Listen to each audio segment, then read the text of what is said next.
a very interesting topic, because we've talked about sleep energy, but what about awake? What if you could do it awake and then you enter into one of those situations where you're in trance for like 30 minutes or maybe days, And that's very interesting and people love to hear about that.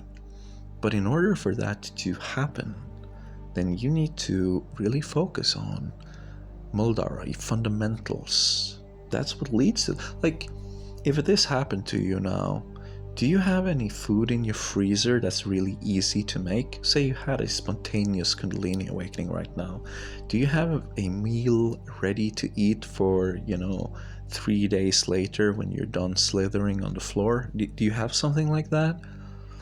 If it was a really strong one. I mean, these stories are not far-fetched. Many people in India say, suddenly I just felt something, and then it was 30 days later and people woke me up and I was very, very hungry. Do you have some food laying around? Maybe you should have some food laying around. In my country we can drink the tap water, so I have a basic level of safety. That's pretty good. But it's also like, do you feel safe enough to let go and just accept going to, because I had this astral projection thing, but I got tied back.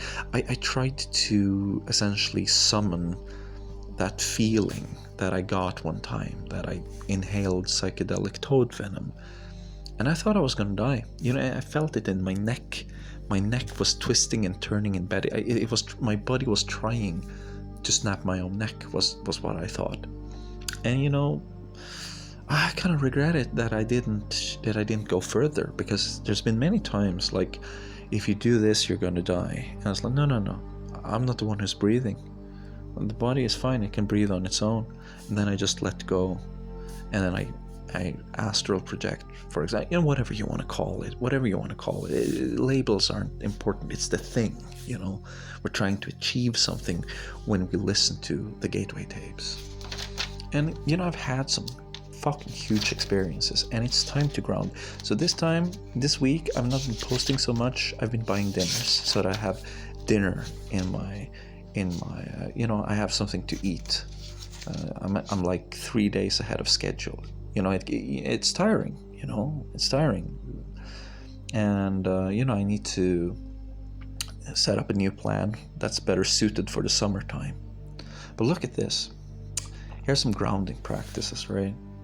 And they're kind of funny. I received this during a download I had while receiving a massage. I just suddenly got hit, and I received this massive download. And this is fundamental energy. But look at this. Look at this. This is me. This is my notebook. This is my journal right here. I journaled what happened to me. Look at the drawings. Look at it. Look really closely, right? This is a old journal, by the way. It's a couple of years old. Look at that. Look at that. Look at what happens there in my stomach. Now look at this. The Kundalini awakening, or whatever you want to call it. And then lots of commotion and hiding in bed, hiding under the blanket, scared. Now, look at this. Look at this. I borrowed this book today from a friend. Look at it. It's the exact same thing. The drawings almost look the exact same. I'm gonna have to read this probably. And, so I'm getting back in there, but it's important to be grounded sometimes.